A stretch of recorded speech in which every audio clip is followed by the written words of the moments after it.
వికారాబాద్లో ఒక స్పెషల్ ట్రైన్లో మద్యము అంటే అది కూడా విదేశీ బ్రాండ్ పట్టుబడిన విషయం ఆల్రెడీ న్యూస్లో వస్తుంది.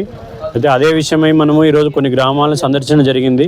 ఇక్కడ ఉండే గ్రామస్తుల ఒపీనియన్ కూడా తీసుకున్నామంటే ఈ మద్యం అనేది ఎక్కడ పడితే ట్రైన్లు చెక్ చేస్తే ట్రైన్లలో, బస్సులు చెక్ చేస్తే బస్సులలో, ఏదైనా ట్రాక్టర్ కానీ, లారీ కానీ, డీసీఎం కానీ, అంటే ఆటోలు కానీ ఏవి చెక్ చేసినా ఎక్కడ పడితే అక్కడ మద్యం దొరుకుతుంది.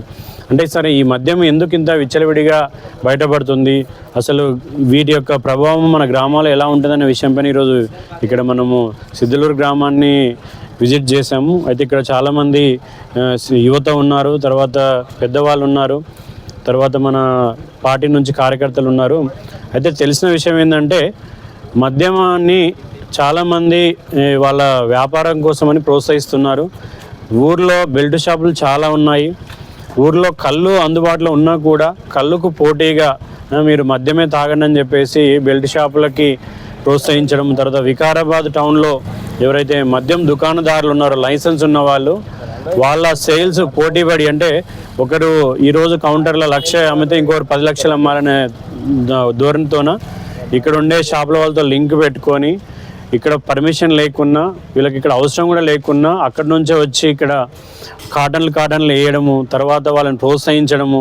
మీరు ఒకవేళ అమ్మితే మీకు ఇన్సెంటివ్ ఇస్తామని చెప్పడం, తర్వాత ఒకవేళ మీరు లైసెన్స్ లేకుండా ఎవరైనా వచ్చి పోలీసులు కానీ ఇంకెవరైనా వచ్చి ఆబ్జెక్షన్ చేస్తే దానికి మేము అండగా ఉంటామని చెప్పేసి వాళ్ళకి ధైర్యం ఇస్తూ మరి గ్రామాల్లో ఈ యువతను చెడగొడుతున్నారనే విషయం ఇక్కడ వీళ్ళందరితో మాట్లాడితే బయటపడింది. అయితే మనం ఒకటి గుర్తుంచుకోవాలి ఏంటంటే గ్రామాల్లో ఎప్పటి నుంచో పొలాలకు వెళ్తారు, లేకపోతే బరువు పని చేస్తారు, అమాలి పని చేస్తారు, గోడ పని చేసి ఇట్లాంటి హార్డ్ వర్క్ చేసే వాళ్ళకి కొంత ఈ కళ్ళు తాగి సాయంత్రం పూట కళ్ళు తాగి పడుకోవడం అలవాటు ఉంటుంది. దానివల్ల ఆల్రెడీ ప్రభుత్వము కళ్ళు దుకాణాలు తెరిచి కళ్ళుకి వాళ్ళకు కూడా లైసెన్స్ ఇచ్చి వాళ్ళపైన కూడా ఆబ్కారీ వాళ్ళని పెట్టి అదంతా పెద్ద ఎత్తున నడుపుతున్నా కూడా మళ్ళీ అదే గ్రామాల్లో చిన్నపిల్లలు, యువత వీళ్ళందరూ కూడా మళ్ళీ మద్యం తాగేటట్లు ఈ మద్యం పాలసీని కూడా విచ్చలవిడిగా గ్రామాల్లోకి పంపడం అనేది చాలా దురదృష్టకరము.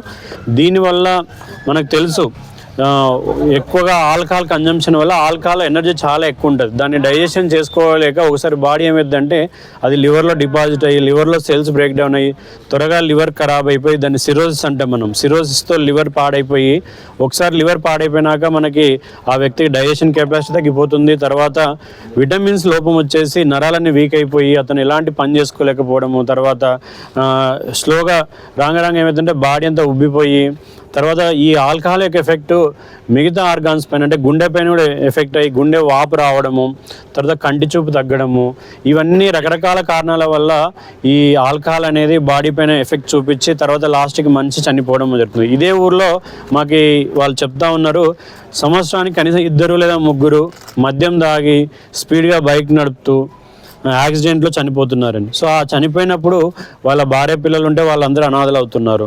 ఆ కుటుంబానికి అతను చాలా పెద్ద దిక్కుగా ఉంటాడు. ఆ వయసులో బాగా అతను కష్టపడి ఏదో ఉద్యోగం చేసి కుటుంబానికి ఆదాయాన్ని ఎవరైతే చేకూరుస్తున్నాడో అతను అకాలంగా మరణిస్తే ఆ కుటుంబం రోడ్డున పడుతుంది. మరి ఎవరైతే గ్రామంలో మద్యాన్ని ప్రోత్సహిస్తున్నారో వాళ్ళెవరు కూడా ఈ కుటుంబము రోడ్డున పడినప్పుడు మరి ఎవరు రావట్లేదు అనే విషయం కూడా ఇక్కడ మనకు తెలిసిందంటే మద్యం ప్రోత్సహించడంలో చాలామంది చేతులు ఉన్నాయి. అదే ఒక కుటుంబంలో ఎవరన్నా మద్యం తాగి అతను ఆత్మహత్య చేసుకున్నా లేదా మద్యం తాగి వెహికల్ నడిపితే యాక్సిడెంట్లో చనిపోయినా మరి ఆ కుటుంబానికి ఎవరు కూడా ఎలాంటి ఒక 1000 రూపాయలు కానీ 10,000 కానీ లేకపోతే ఎవరన్నా ఇస్తున్నారో డబ్బు సాయం, ఇలాంటి డబ్బు సాయం చేయట్లేదు. అంటే మనము గ్రామాల్లో పరిస్థితి ఎలా ఉందని మనకు తెలుస్తుంది. ఇంకోటి ఇక్కడ చెప్పిన విషయం ఏంటంటే పని చేసే వాళ్ళే కాకుండా ఖాళీగా ఇంట్లో ఉంటున్న యువత కావచ్చు, కాలేజ్ స్టూడెంట్స్ కావచ్చు, వీళ్ళు కూడా రకరకాల వాళ్ళు అందరూ మద్యం తాగుతున్నారు. అంటే ఇది ఏమైపోయిందంటే ఒక వ్యసనం లాగా గ్రామాలని ఇది ఒక వ్యాపించి ఒక అంటువ్యాధి లాగా ఇది పాకిపోతూ ఉంది. సో దీన్ని పెద్ద ఎత్తున మనము ఎవరైతే సమాజ హితం కోరుతున్నారో వాళ్ళందరూ ఆలోచించాల్సిన అవసరం ఉంది. ఇక్కడ ఇందాక చెప్పారు కేవలం టీచర్లే దీని విషయం పైన చాలా దృష్టి పెడుతున్నారు తప్ప మిగతా పోలీస్ ఆఫీసర్లు కావచ్చు, లేకపోతే ఎక్సైజ్ ఆఫీసర్లు కావచ్చు, చదువుకున్న చదువుకున్న వాళ్ళు కావచ్చు, పొలిటీషియన్స్ కావచ్చు, మరి వీళ్ళందరూ కూడా ఆఫీసర్స్ కావచ్చు, ఎవరు కూడా దీనిపైన దృష్టి పెట్టట్లేదు. పూర్తిగా సమాజానికి గాలికి వదిలేశారన్న విషయం కూడా మనకు ఇక్కడ బయటపడింది. అయితే దీన్ని పెద్ద ఎత్తున మనము ప్రతి గ్రామంలో కొంతమంది యువతని కలిసి, మేధావుల్ని కలిసి, ఎవరైతే సమాజం కోసం ఆలోచిస్తారో వాళ్ళందరితో కలుపుకొని మరి ముందు దీనికి ఒక కార్యాచరణ రూపొందించి అవసరమైతే ఈ మద్యం యొక్క వాడకాన్ని మనము గ్రామంలో తగ్గించే ప్రయత్నం చేయాలని ఒక ఆలోచన చేస్తున్నాము.